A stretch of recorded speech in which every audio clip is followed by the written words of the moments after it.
What's up, everybody? Welcome to the Beyond the Course podcast. Today with me is Scott Poniewaz to talk some Ryder Cup. Scott, how you doing, buddy? Doing well. Good to see you. Good to see you too. Thanks for joining me.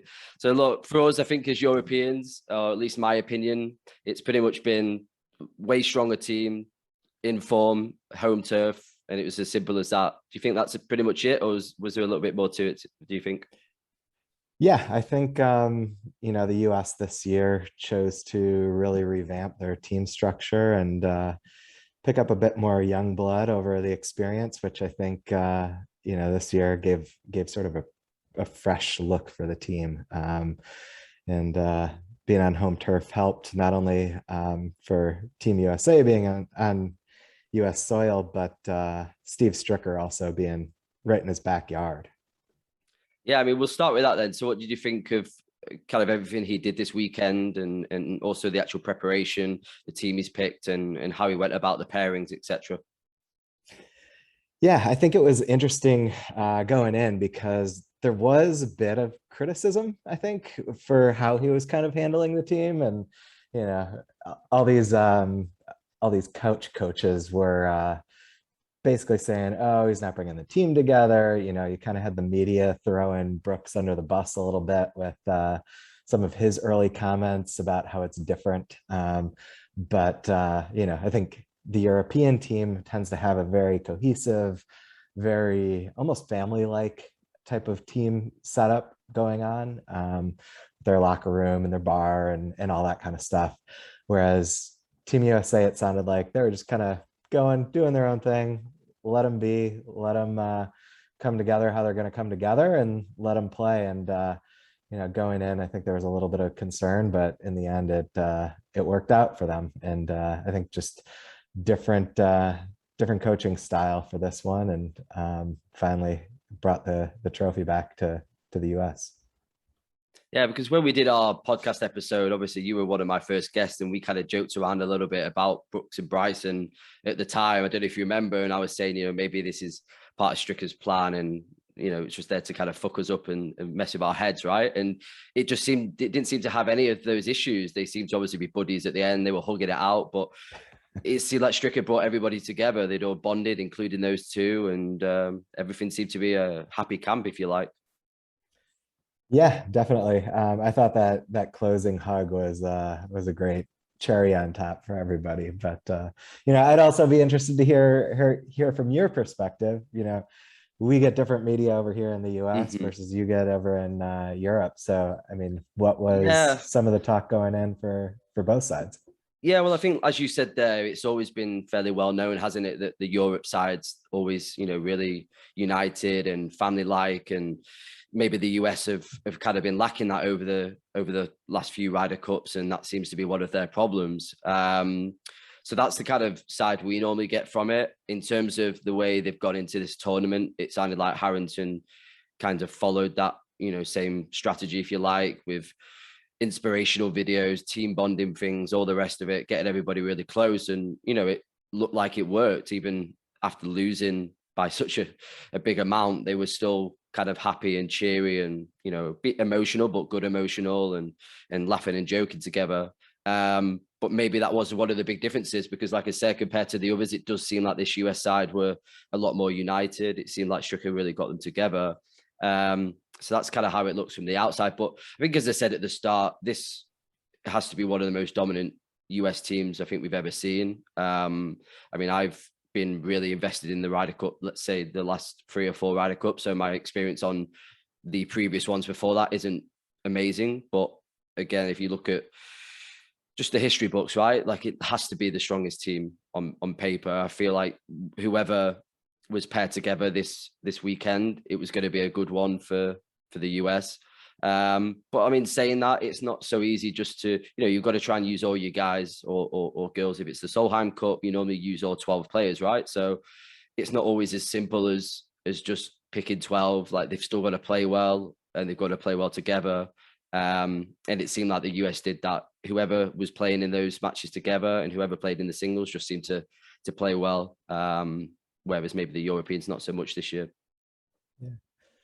No, and to that point, I mean, I think it was Steve Stricker who said in the closing interview that the team combined is ranked like 8.9 in the world or something crazy with world rankings. So, definitely a challenge. But to your point too, with Team Europe, it was also a little, sad to see somebody like Rory not come with his game this weekend. He was struggling, and he's been, kind of struggling this past season too. But I was really excited to see him because I feel like he's always like one of those supercharged kind of guys and really gets into it. And similar to Justin Thomas on the US side, Rory's always kind of that big charging, Sure.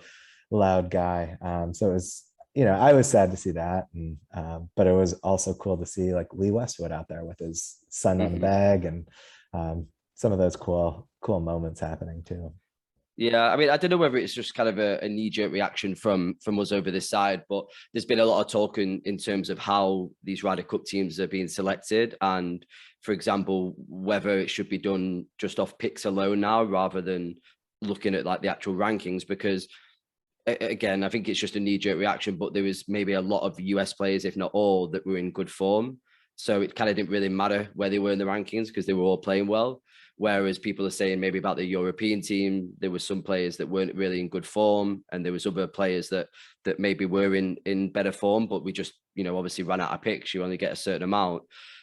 So there's been kind of some talk over here about just selecting players from the get-go without having the ranking system. And it's just whoever the 12 are that you want to pick at the time, you just do that. And it's based off not only where they are in the rankings, but also, how they're playing at the time.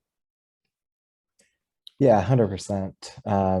Yeah, and there's definitely some of those challenges, and I think you kind of have those traditional leaders. I'm sure like Ian Poulter is also somebody who kind of comes to mind when you're bringing that point up. But he also brings that experience. He brings that charisma and the sort of cheerleader aspects. I mean, him dancing out the first hole tunnel, that video.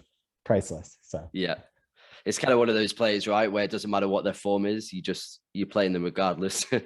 Yeah, but I mean, but how long do you stick with that tactic, right? I mean, I don't know whether that's kind of what we've done this year. You mentioned Lee Westwood there. You've got Lee. Sergio obviously still looked like he could play in this tournament, and Poulter as well. But I mean, how long do you kind of stick with that, whereby you're playing people like Poulter maybe, where it's off his reputation alone rather than actually how well he's playing golf at the moment, which it has to be the most important thing, right? So yeah, it's a tough definitely. one, because I mean, you again, looking at the US side, not only were they some characters there, people that were getting up for it like Bryson Brooks, they're just all in incredible form at the moment. But I don't know, does it feel like a little bit of a changing of the guards for you guys over there at the moment? I mean, there was some talk there in the post conference from the US team where I think a reporter asked whether they could really get excited until they've actually won it on European soil now, because we all know of what that challenge is like. It's a whole new level. So what do you feel like? Do you feel like that's the kind of one now, the next challenge, before you can really say, wow, this is, the next big team for the next 10 years, 20 years? Yeah, I think so. 100% actually, because you've got another couple of years until what is it? Beth Rome, Page Black. Or no, yeah, sorry, Italy. So you've got Italy, and I think going back over to Europe, I think you guys definitely learned some stuff after this Ryder Cup. So I'm sure those memories are not going to be forgotten very quickly, and I'm sure there's going to be some changes and some lessons learned, and maybe you guys do come back with, like you said, more of like a hand-picked team and a little bit more curated based on who's playing well at the moment, maybe a little younger, a little more fresh looking team. But it's going to be tough for the US Sure. to go over there without the home crowd. And I also think this was definitely one of the more wild Ryder Cups, a little bit more of a party. I know listening to some of the commentary from both sides of the pond, there were some things that I feel like have kind of detracted from the game a little bit that were coming out of the US crowds. I'm more of a traditionalist, so I don't like some of the booing. I don't like some of the loud stuff, but you know, at the same time, golf is changing too. So kind of Sure. gotta keep up with the times. Yeah, I mean, it was a little bit of a feisty one, wasn't it? There's a little bits of drama here and there. I mean, we've got Bryson with the gimme gesture with the putter, Brooks with the official. Got pretty feisty out there. I think did Spieth say something to one of the caddies at some point? There's a little bit of a scuffle going on there at the tee. I can't remember, but I mean, we'll start with, there's a few different talking points to go to, but first of all, with the Bryson one, you know, again, just because it's always good to get a biased and non-biased opinion on it. What do you think about that? You know, it seemed a little bit unclassy from our side what he was doing there. Yeah, I mean, to be perfectly honest, Bryson probably isn't my favorite player on the tour.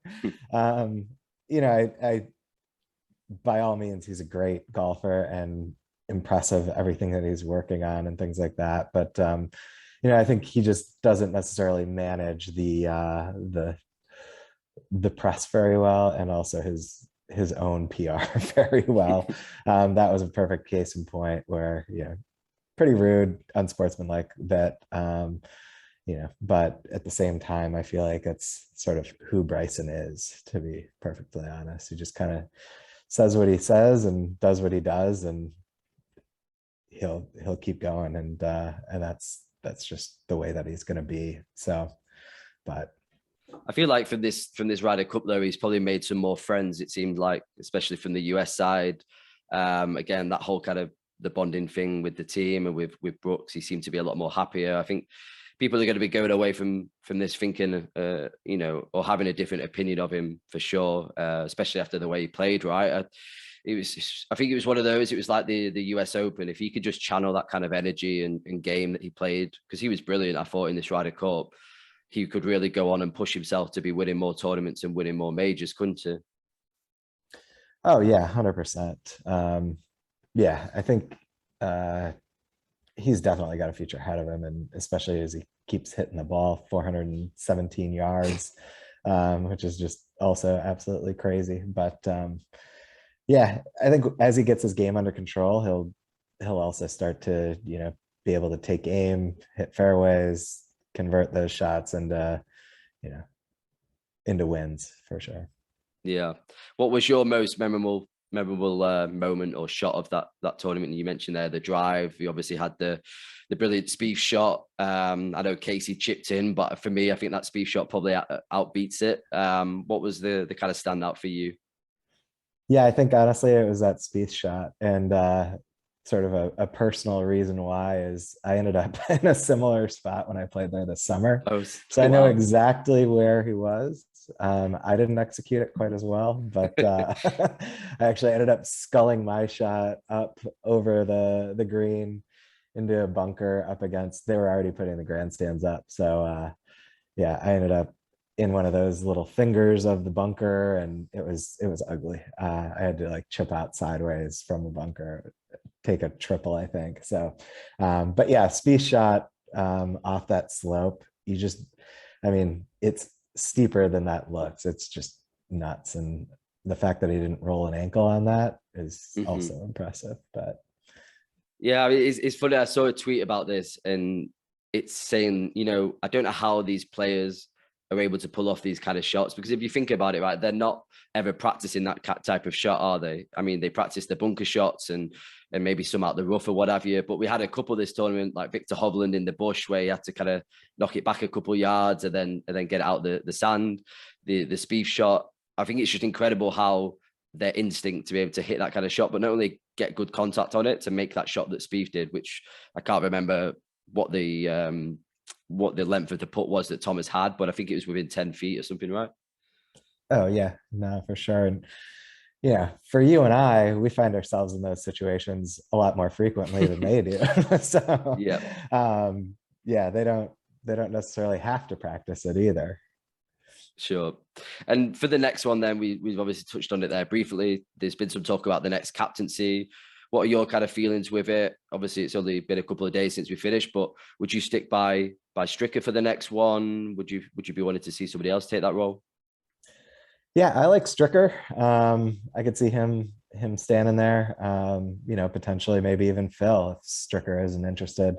I think both of them are good hype men and well respected amongst the players. So I could see either one of those. And I don't know. I know there's some stuff swirling around about Tiger or something, but I don't know that he's necessarily the right pick either. But I'd love to see Stricker or Phil, I think, next. Yeah, I mean, it depends what you want from the captain, right? I think that's pretty important because I think something that happens in, say, soccer as well, like they choose these managers based off what they were as a player, and it's not always the right way forward.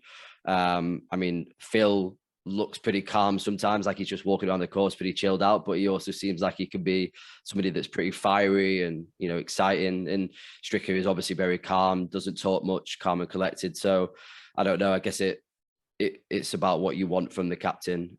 Just because they're a brilliant player like Tiger was doesn't always mean they're going to be a good captain, right? Yeah.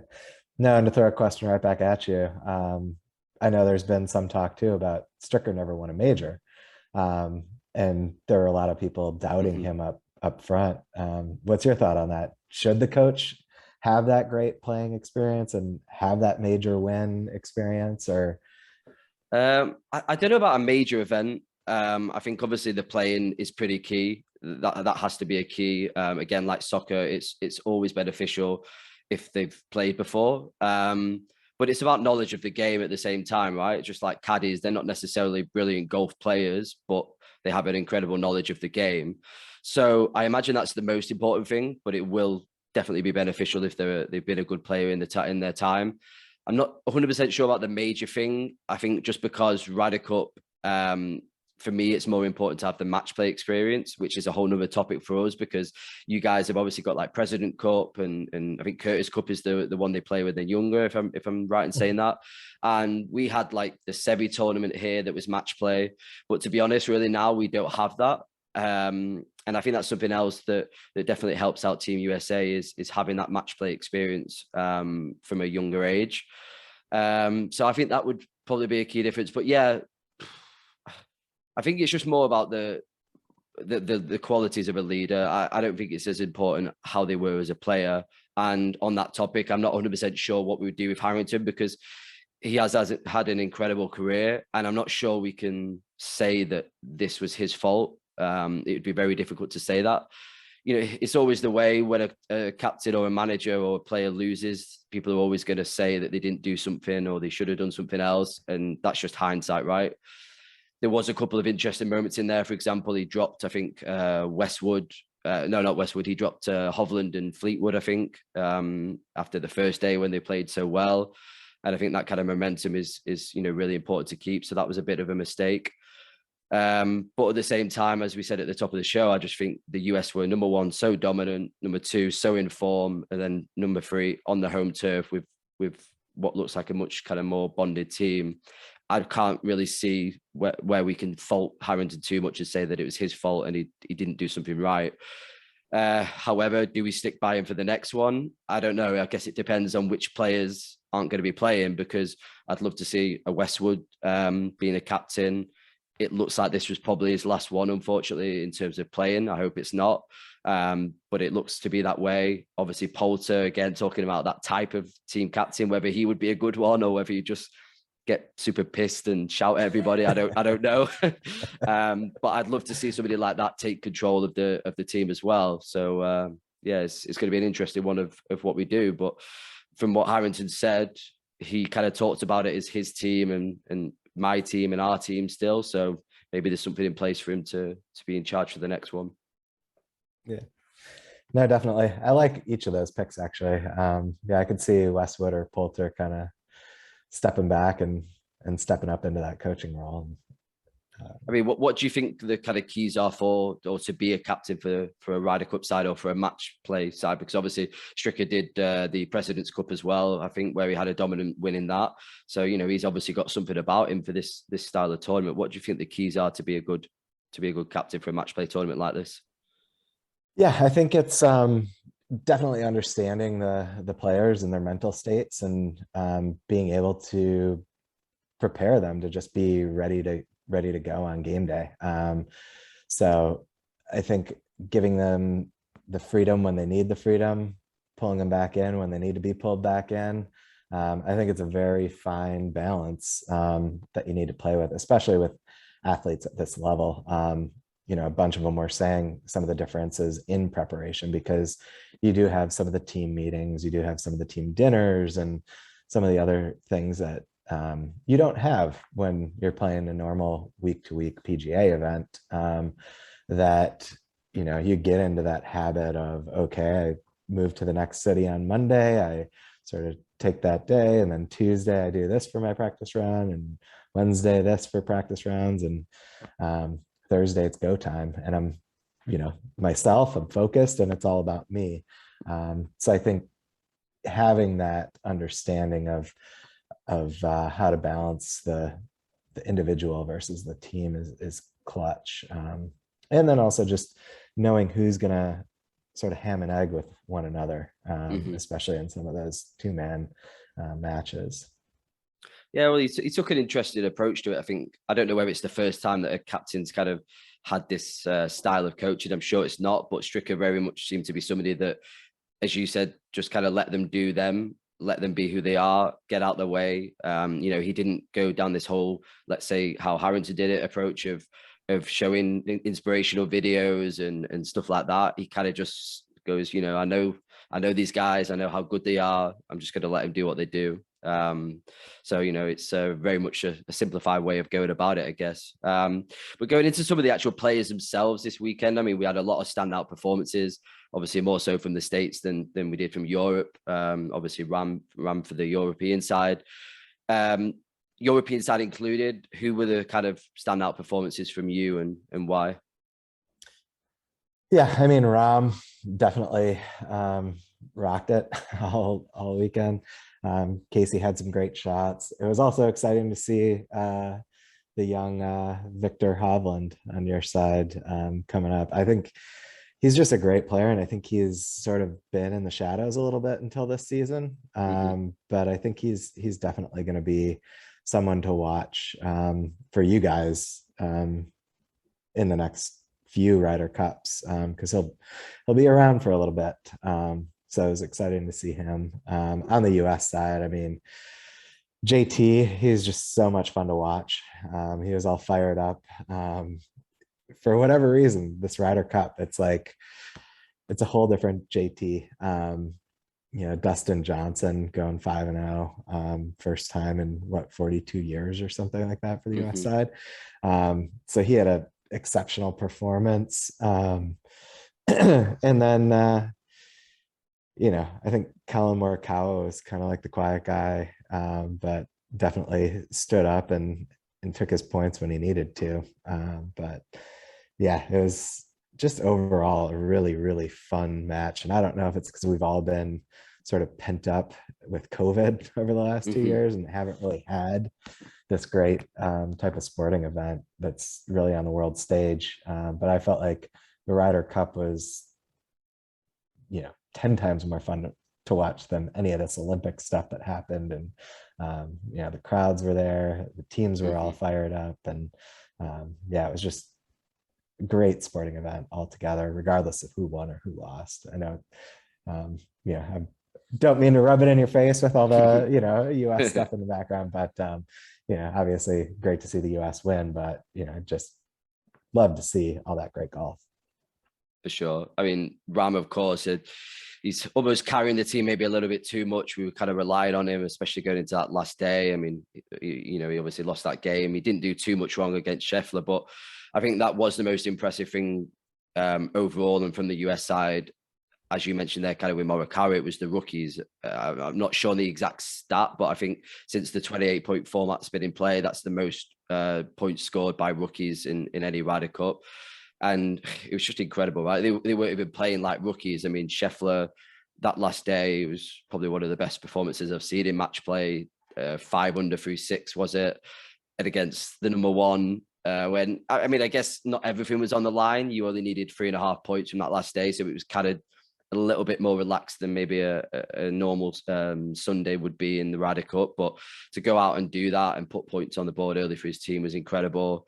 Yeah, Morikawa, I mean, we kind of knew this though going in. Everybody calls them rookies, but I'm not sure we should even use that word, to be honest, in these match play events, because you look at people like Morikawa, he's already 2-time major champion. So I don't know what's rookie about that. Shane Lowry is an Open champion. And we could go on. I think Scheffler is probably the only one that is close to being a rookie. And then, you know, even him, he's been on the PGA.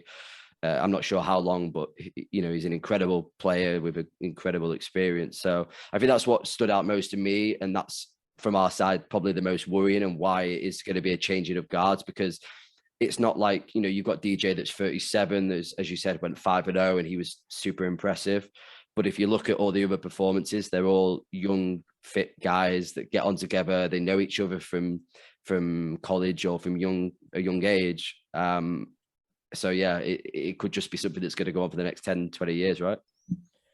Yeah, but I think you guys also have some secret weapons in there, and I think you'll probably pull out some younger blood next time, and I'm guessing there are some other rookies that'll come out of the woodwork in the next couple of years too for you guys. So, but yeah, to your point, like Collin Morikawa being considered a rookie, winning 2 majors in his first year or whatever, and it's just crazy. So yeah, some people are already talking here that over how we should change it to the world versus the US now. We'll have to see how the next one goes. I mean, if you beat us like that in Europe, we might have to start considering it, I think. Start bringing everybody in. Yeah.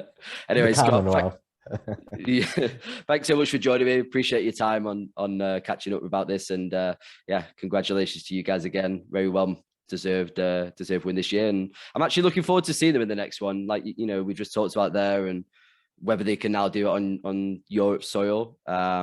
I'm interested to see how far this team could go, to be honest, because I think for us as well on this side of the pond, we follow a lot of the PGA, whereas maybe in the US they don't follow the European Tour that much. So it is pretty cool to see, you know, what these players are becoming and how they perform this weekend. So yeah, looking forward to the next one, and congrats on the big win. Thanks. Yeah, looking forward to it. And as always, great catching up, and we'll talk to you, buddy. All right, man. Thank you very much, Scott. Cheers.